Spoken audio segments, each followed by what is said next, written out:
İnşallah bu meclis Türkiye'nin milli iradenin temsilcileri eliyle yapılan ilk anayasasını hayata geçirme şerefine de nail olacaktır.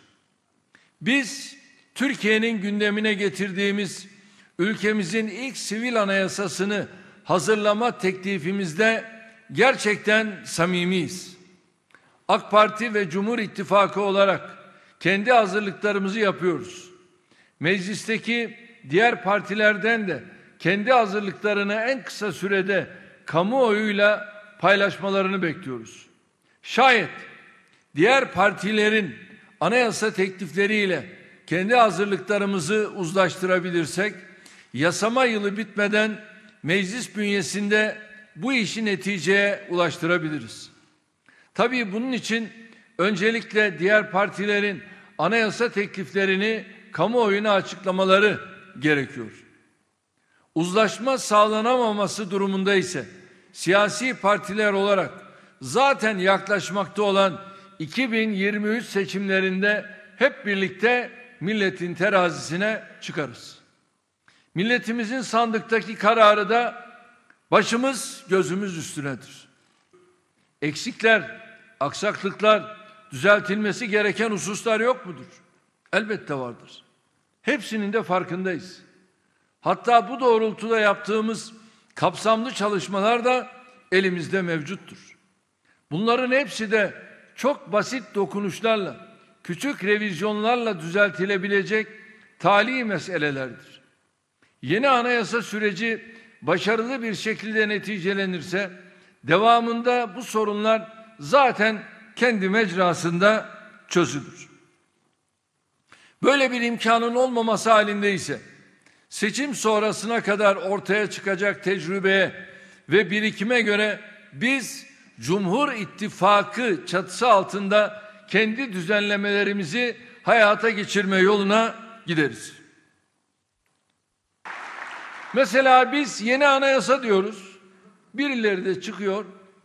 Gerekirse ilk 4 maddeyi de değiştiririz diyerek hemen PKK güdümündeki siyasi yapıya göz kırpmaya çalışıyor. Bakıyorsun ittifakın bir diğer kanadı, o da yine aynı şeyleri söylüyor. Şimdi buradan soruyorum. Acaba anayasanın ilk 4 maddesini değiştirme fikri CHP'nin ve dolayısıyla tüm CHP'lilerin iradesi midir? Yoksa Kılıçdaroğlu'nun kişisel fikri midir? Eğer bu CHP'nin kurumsal iradesi ise ortada ülkemiz açısından çok vahim bir sorun var demektir.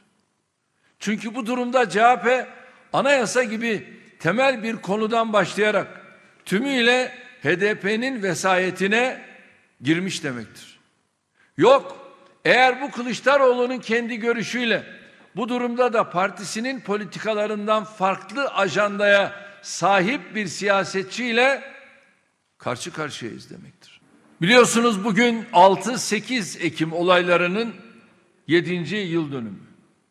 Kandil'deki PKK elebaşılarının çağrısı üzerine HDP'nin o dönemki yöneticileri Suriye'deki olayları bahane ederek yandaşlarını sokaklara salmış ve onlarca masum insanın kanını dökmüştü.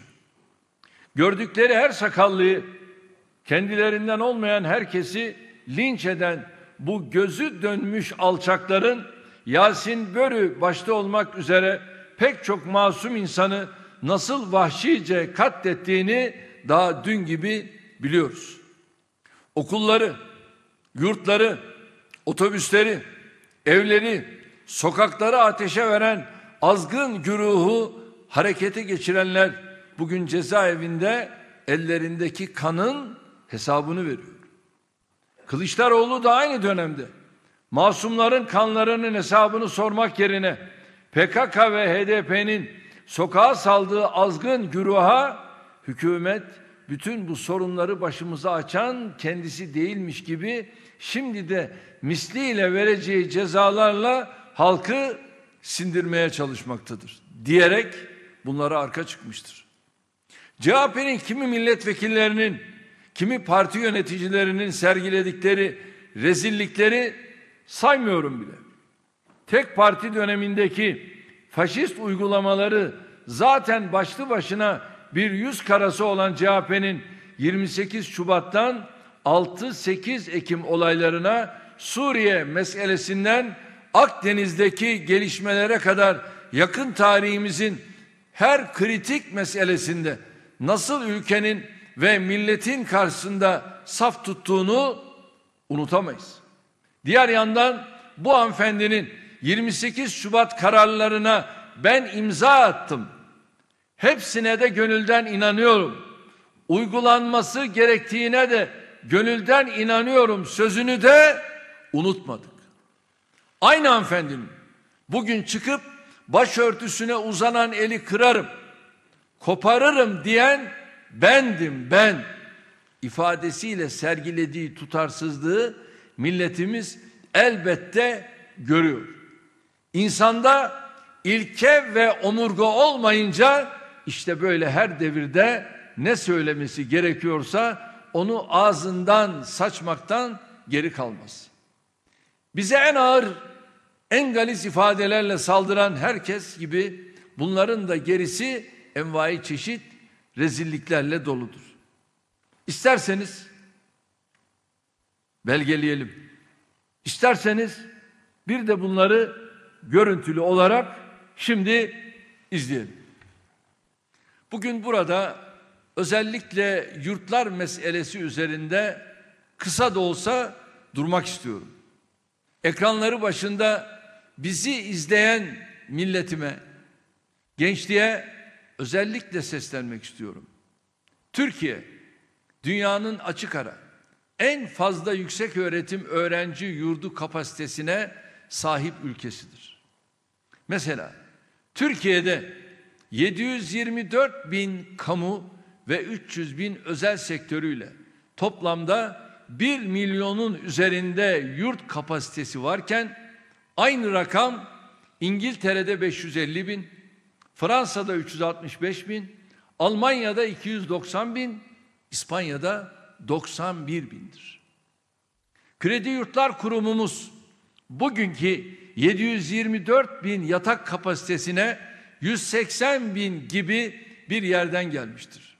Yani bizden önceki dönemde 180 bin, şimdi ise 724 bin. Yetmez. Halen süren yatırımlarla birkaç yıl içinde bu rakama 110 bin kapasite daha ilave edeceğiz. Sadece yatak kapasitesini artırmakla kalmadı. Yurtlarımızın donanımını da otel konforuna yükselttik. Eskiden 30-40 kişilik koğuşlarda kalan öğrencilerimiz artık 3-4 kişilik içinde yatağı, dolabı, çalışma masası, banyosu, tuvaleti, interneti olan odalarda hayatlarını sürdürüyor. Dolayısıyla ülkemizdeki yurtlar iftihar vesilesi bir düzeydedir. İsterseniz şimdi yurtlarımızda öğrencilerimize hangi hizmetlerin verildiğine şöyle bir göz atalım. Evet, bu yıl ortaya çıkan karmaşanın sebebi geçtiğimiz yıl ile bu yılın başvurularının üst üste binmesinin yol açtığı yoğunluktur. Birkaç şehrimiz dışında ülke genelinde yurtlara başvuran öğrencilerimiz yedekleriyle birlikte yurtlara yerleştirilmiştir. Buna rağmen açıkta kalan öğrencilerimizle ilgili de çözüm çalışmalarımız, yatırımlarımız devam ediyor.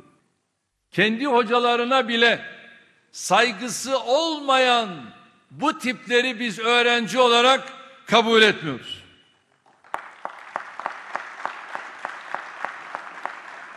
Avrupa'da, Amerika'da bu tiplerin hiçbirini bir gün bile üniversitede barındırmazlar. Bizde ise sırf hükümete sıkıntı çıkartıyorlar diye bu saygısız, sevgisiz, kötü niyetli, adeta terörist tiplere arka çıkılıyor. İnşallah bu sorunları da kendi mecrası içinde hiç kimsenin hakkına, hukukuna halel getirmeden ama kötü niyetlilere de meydanı bırakmadan en kısa sürede çözeceğiz.